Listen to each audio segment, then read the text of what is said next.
Hey parents, so nice of you to join me.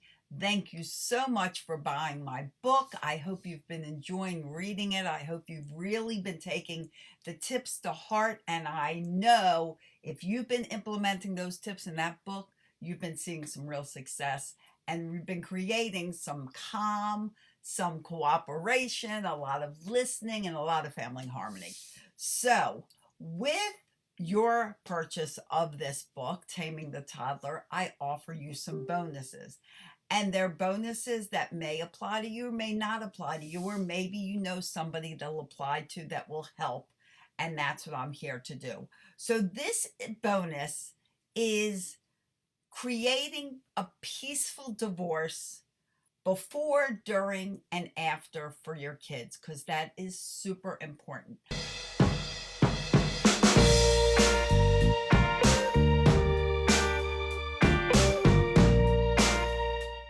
So let me give you a little backstory. I am a mom of two children. Wrong, back up. I'm a mom of five children. Two I gave birth to, and three I gained through marriage. And I've been successfully parenting a blended family for 24 plus years. Now, what's great about it is I have this big, wonderful family. Out of these five amazing children who are all now in their 30s, I have nine incredible grandchildren. And it fills up my world. I'm all about kids. They're my peeps, and I love them. And I just bring them on, bring them on.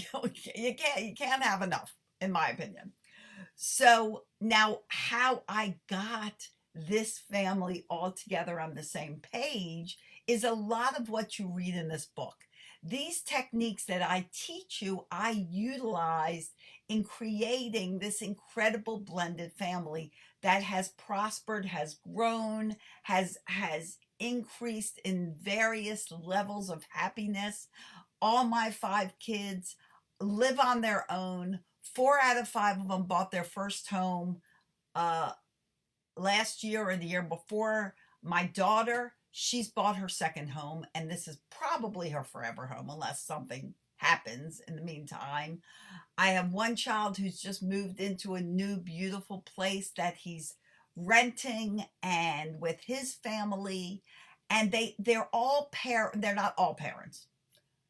They're almost all parents. My son is a parent to kiddies, and him and his wife have a great life, and they love living the life they're living. And my other kids all have children of various ages. But how was I able to go from one family separating, divorced, and combining this other family with five total children? I have two. My husband has three. We don't have any between us because we thought five was a nice round number. We didn't want to be the Brady Bunch. But how did we do this? That's a lot of things at play. And five kids, getting them together. Let me say, I'm grateful they got along from the start. They absolutely did. And they were little then. The youngest at was four. The youngest was four. The oldest was 11. My daughter's the oldest of five, and there are four boys, so she's kind of queen bee. But so what did we do? What did I do with my ex and my two kids? And what happened when we decided to blend this family that we now have and we've had for 24 years? First thing, my ex-husband and I, once we decided we were going to separate, we agreed on a parenting plan. What was going to happen? What was going to happen with these kids? Exactly who was going to be where, who was taking care of what, the things that we need to know in parenting our children, because I didn't want the success that we've had parenting our kids to stop simply because we were now separating them into two households. So we devised a plan. We would separate. Now, the thing that's unique about my relationship with my ex is at the time we were living in Missouri. I've always lived in Maryland. I was raised in Maryland and I raised my kids in Maryland. We moved out to Missouri for a year. And after that year, I moved back with the kids. My ex stayed in Missouri. So not only did we have this separation to deal with, we had half across the country to deal with. So my children at the age of 5 and 11 had to get in an airplane by themselves, and I had to fly them over to their father many states away. A 2 to 3 hour plane ride by themselves at 5 and 11. Now, there are a lot of things at play here. We decided how we were going to do it. When would there be visitation? When would he be able to see the kids? How was it going to work down to how were they going to see his grandmother who lived here in Baltimore with us? I would have to be the one to make sure that relationship continued. So basically, you want to make a plan on what you're going to do with this whole new life that you're formulating of 2 locations. You want to set up goals. What are our goals? What are we going to achieve? We're going to set up this divorce. What will the parenting visitation be? What will, who's paying for what? We had a lot of travel expenses. Was I going to pay for that airplane flight for 2 children round trip? Or was he going to pay for it? He paid for it. But those are things you had to work out. Now, eventually he moved closer here. He moved to North Carolina. And then we drove halfway and met. So there's all kinds of things you want to work out and things that work out as they come up. What you may notice is that we kept talking to each other civilly and calmly. Now, once you've decided that this separation is inevitable, you're going to separate, you're going to divorce, there are children that need to be informed of that. And you need to do that together as a family. My ex, me, our 2 children sat down and we talked about what was happening. We actually all cried about it. When I drove away from that house in Missouri, headed to Maryland with my 2 children, we were all crying. My ex was crying at the door and all 3 of us were crying in the house. And somehow, I don't even know how, I got the strength to head out of there. And I did. It's emotional. It is, I will tell you, divorce is probably one of the hardest things you will ever go through in life. So before you decide to do it, you make sure this is absolutely what you want to do, and there is no way of saving this relationship. It is not easy, but can you make it great for your kids so they're not suffering as much? They're going to be affected. Their parents are getting divorced. But when you decide to do intentionally so that their lives are as much at ease and with calm and settled as you can make it, is going to be the most important thing you do. And it's up to you and it's up to your ex. So get on the same page with this. Talk about what's going on. Talk about the plans. Discuss it with your children together. Don't start blaming. Don't start by saying, oh, it's his fault. Oh, it's her fault. It's whatever. Get your egos out of the way. Get your attitude out of the way. This is not the time for it. And those children are not to blame. Don't ever blame them. They have nothing to do with what you and your ex are doing. Stop the blame game. You want to focus on what is the best for those children of yours, whether it's a child or more childs. However many you have, that's what you're focusing on. Not, oh, well, this wouldn't have happened if you did this, or this wouldn't have happened if you did this, blah, blah, blah, blah, blah. Takes 2 to tango, right? Yes or yes? Yes.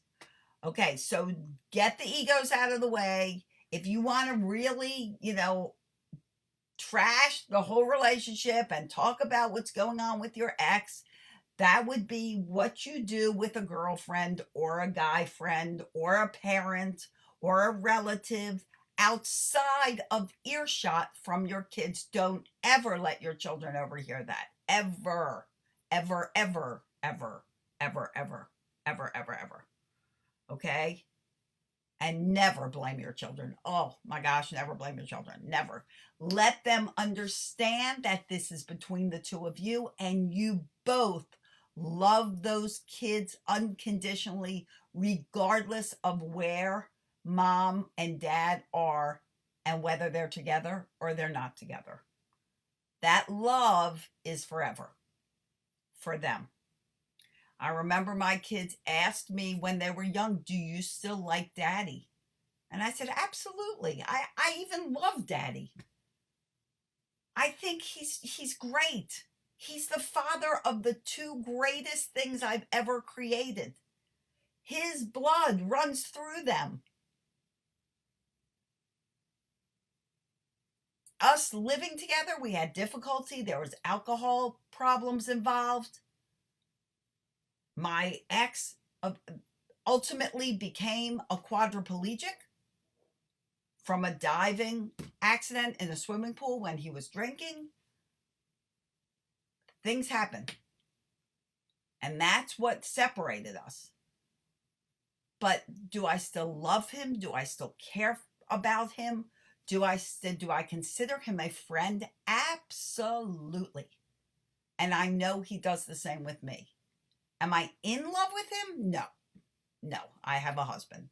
He has a wonderful wife. Not in love.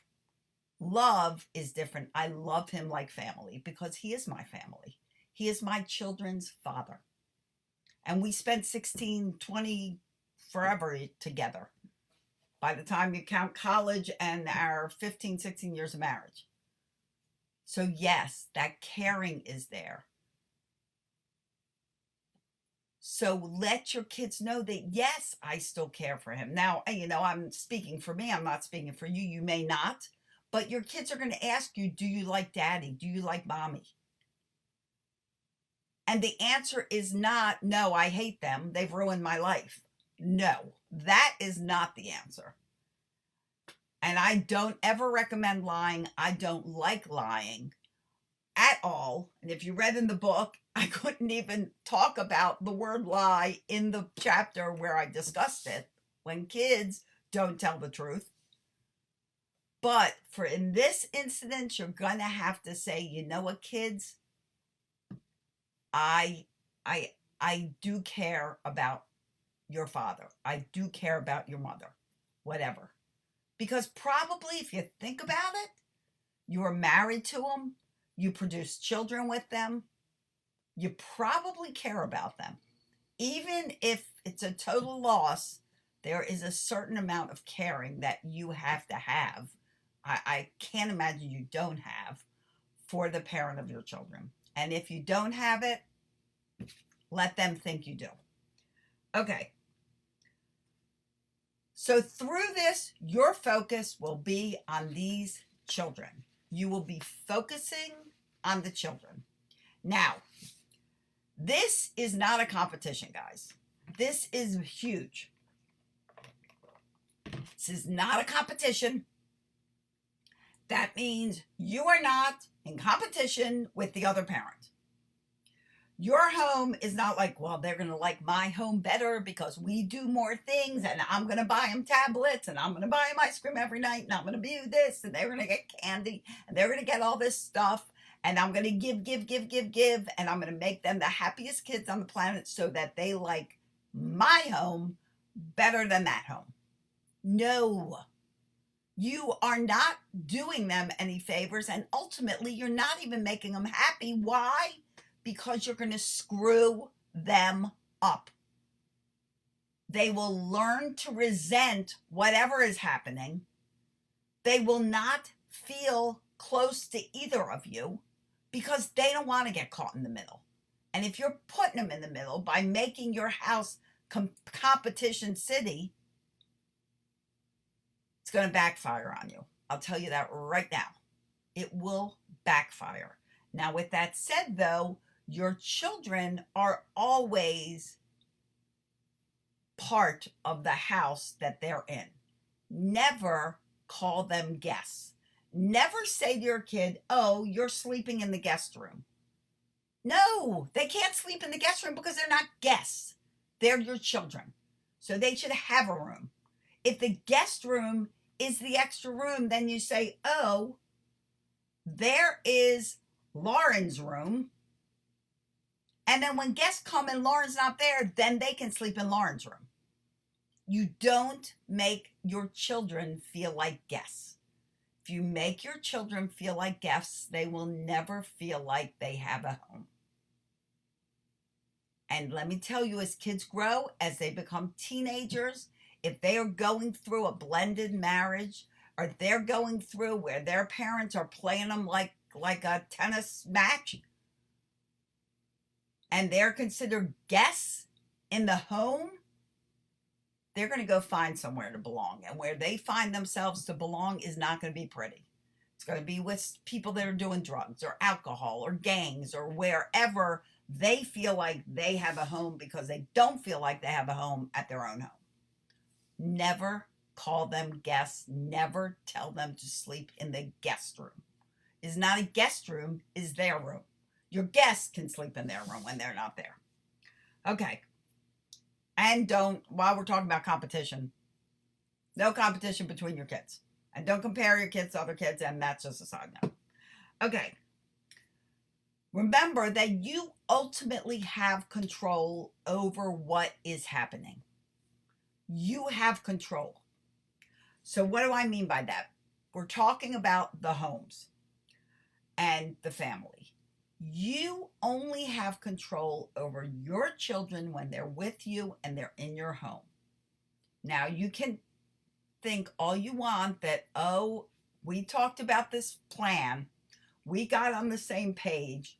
What happens here will happen there. In theory, that would be wonderful. In reality, that doesn't always happen, does it? No. Theory is always, wonderful. And then life gets in the way and it's out the window. So remember that you are in charge of what goes on in your home. Don't start constantly worrying about, I've got to call them. What is going on? What's going on over there? How come you guys aren't doing chores in your mother's home? Or how come you're not doing chores in your father's home? Why, you're supposed to be doing chores. I'm going to call up and check to see if you're doing chores. No, it's not your business. Yes, your children being happy is your business, but when they're in the other ex's home, ultimately, not your business. Stay out of it. You're not married to that person anymore. They're running their home like they're running their home, and you're running your home like you're running your home. And if your children are required to do chores and have responsibilities, they have boundaries, they have limits right here in this home, they will get all of those great seeds planted in them so that they have them to reach for when they're in the other home and things are a little chaotic. Then they can fall back on, well, you know what? I'm going to stick to my routine. I'm going to get up in the morning. I'm going to get dressed. I don't need to consult with dad or mom. I'm going to do this even though I'm not in, mom's home or I'm not in dad's home. I'm going to do this here because it just makes me feel a little more peaceful, less chaotic, a little calmer. I'm just going to go with the flow of what I'm used to. When my stepchildren used to come, I specify stepchildren. We say brother and sister here, but so when they used to come visit for the weekend, if you haven't guessed from my book, I am all about manners and speaking kindly and being respectful. They knew that book was my house. Okay. I'm pointing over here because the book is literally like sitting right here. So I'm like pointing to it, like as if I need to. Anyway, so when they would come to my house, they knew they had to say please and thank you. They had to use their manners. They had to try to smile when they talk. They had to take part in the responsibilities of the household. We would have things, they had to keep their room neat, blah, blah, blah, blah, blah, blah. They had to do stuff. We played together. We were kind to each other, all those things. Then they would go back to their mother's house on that Sunday night, and they would just get like reprogrammed the whole week because she was kind of like a free range mom. They were pretty much allowed to do whatever. So by the time they came back on Friday, we would start all over again. And we would go back to the manners and go back to the kindness and go back. By Sunday, they were using their manners. They were all kind. Everybody was happy, having fun. Back to mom's. Boop, boop, boop, boop, boop, boop. Back here to my house. Reprogram again. So this was our life. But the difference is they knew when they got to my house where their father lived, because they were not my children lived with us. They knew that when they got to our house, there were responsibilities, there were certain rules, there were certain things that kept our family going. And when two of them made a choice of where they wanted to live with us. So, you may seem like, oh, well, if I'm going to be like the parent that just lets them be happy all the time, guys, like I said in this book, boundaries and limits show that you care. When kids are allowed to just roam the streets, do whatever they want, come home at 11 o'clock, even when they're 8, they basically say, well, yeah, I can come home whenever I want. And their friends will go, why? And they'll say, because nobody cares. And that will be true, literally. Nobody cares, and they'll believe it. So don't be afraid to set up those boundaries and limits and rules in your house. And you can all sit down at a family meeting and set them up together. Okay, so remember, focus your control on your house. Once the divorce happens, there's only so much you can do about the other house. The most you can do for the other house, however that is being run, whether you agreed a way or didn't agree with a way, what you need to do is plant the tools in your children so they can handle whatever they need to handle in the other house. Okay. Now, refer back to this being the hardest thing you'll ever go through. It is also the hardest thing your children will ever go through. What's the difference? As you learned in the book, your brain's fully developed. Their brain isn't. So they have all these emotions, disappointment, sadness, fear, all these emotions, confusion that they're dealing with, this new life of theirs, and they don't know how to deal with them. So your job, once again, is to start teaching them how to deal with these emotions. Talk about everything. Let them know that you're there for them to ask questions to. That whatever they're confused about, ask me, talk to me. I'll help you. If you need to reach out for a coach or a counselor, do it. When my kids came home when we came home from Missouri, we came to Maryland, me and my 2 kids, the first thing I did was find a program that I could put them in so that they could go through some counseling for this separation. They were, like I say, 5 and 11. And I found a great therapist. I also found a great center where they could do some group counseling as well. It was very helpful. Reach out for it. Don't think, oh, I've got this. There are a lot of screwed up kids out there that parents thought they got it. Reach out for help. A lot of times it's not easy to talk to a parent. Give them someone they can talk to. Plus, I had to worry about them going out there because, as I told you, my husband had a drinking issue. So when I was there, I don't drink. So I was always like the designated driver, sending them out across the country without me. I had to worry about that. And even though they were 5 and 11, I had to explain to them about when they don't feel safe. If there's any time they don't feel safe, they have the right to speak up for themselves. So get help. I reached out for help to explain that to my children. Get help. They need the help. They need to know there's someone there that they can talk to, and it's not always going to be you. And that is nothing against you. Don't take it personally. It's not about you, it's about them. All right. Another big thing, guys. Do not parent from guilt. You know what that means? It means I can't tell you how many clients, how many parents I talk to who are separated or divorced, and they feel so guilty, they give in to everything their kids want, and their children become spoiled and entitled. So really, what have you done? Where's the favor here? So you're feeling guilty that you got out of a bad relationship, and now you're making things worse because you're not even parenting your child anymore. You're just giving in. Oh, I feel bad for them. So yeah, they can do all that. They can do that. They can stay out late. They don't have to clean the house. I feel so bad. Stop feeling bad. Get rid of the guilt. It's not productive. It's not doing anything. And it's certainly not helping your children. You want to make them feel better?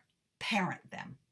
Take the advice in this book, and I don't care how old your children are, the advice in this book will help all of them. So start parenting them. And let me see if I've missed anything. Oh, make sure you're spending that one-on-one time with your kids. They need you more than ever. Make sure you're spending one-on-one family time, you and the kids, and one-on-one with each of them. And if you don't have someone else to watch one while you spend time with the other, then you know what you can do. You can do it in your own house. You can play a game with one and say, you know what, we're going to play games. Everybody pick out a game, but we're going to do it individually. I'm going to play with you while you go read, and then we're going to switch. You're going to read, and I'm going to play a game with you. You can work out one-on-one time between you and one of your kids without the other being there, even if you don't have someone to watch them. Be creative. They need that one-on-one time. Right now, we have been 24 years. When we see all the exes, we get the family together. There have been weddings, there are births, there are holiday celebrations. We may all be together. We are welcoming. I hug, I kiss. I'm a huggy, kissy person. And we are welcoming for everyone. There's no animosity. There's no, oh, I hate you. They may not be your best friend, but do you show it? No. Keep that private. Keep that for your friends to talk. Oh my gosh, you won't believe how I had to see this weekend, blah, blah, blah, blah, blah. Fine. Do that with your friends, not in front of your children. And my kids are old, and we all get along. We do it for them.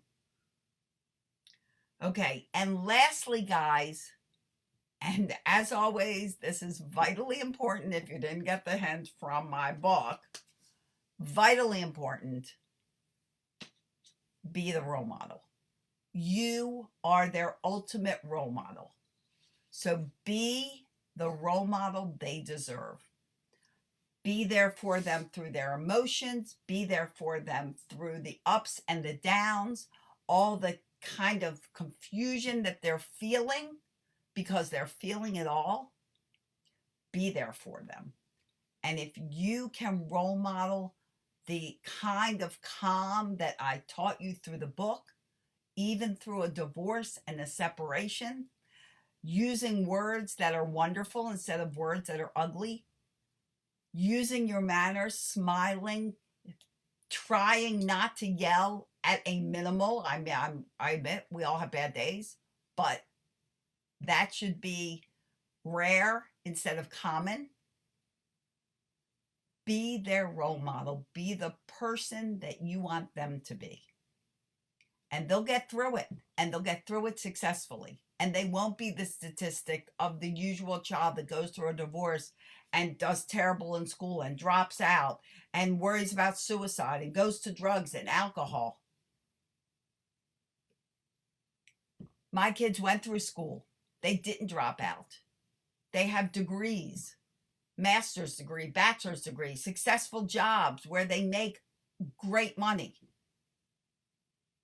They can be successful if you're intentional on making what's going on, the horror of a divorce, making it a lot more livable for you and your kids. So that's what I wanted to tell you. That's the bonus I wanted to give you. And if you need more help, more tips, you're going through a divorce and you're like, you know what? I need a little coaching. My kids need a little coaching. I can't do it on my own. Reach out to me, guys. That's what I'm here for. That is what I'm here for. That's why I wrote the book, because I so believe that kids deserve everything. They deserve to have the type of childhood that they don't have to recover from and that they can blossom from. So when you go through this and you're like, man, I need a helping hand. I need someone's shoulder to cry on.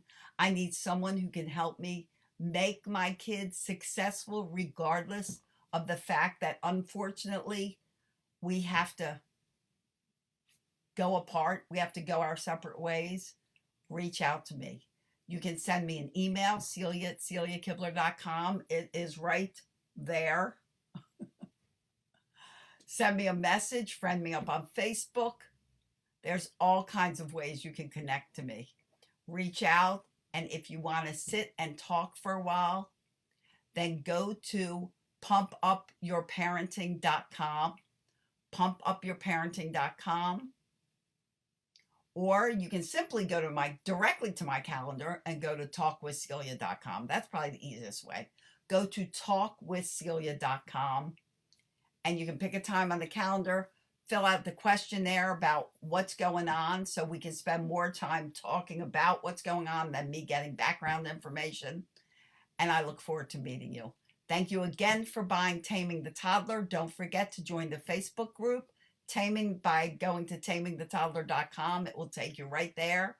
Questions, answers, all kinds of support documents. And in the meantime, as always, guys, I wish you peace, love, and tons of laughter. It really is the best medicine. And I'll see you here next time in Pumped Up Parenting. Bye, everyone.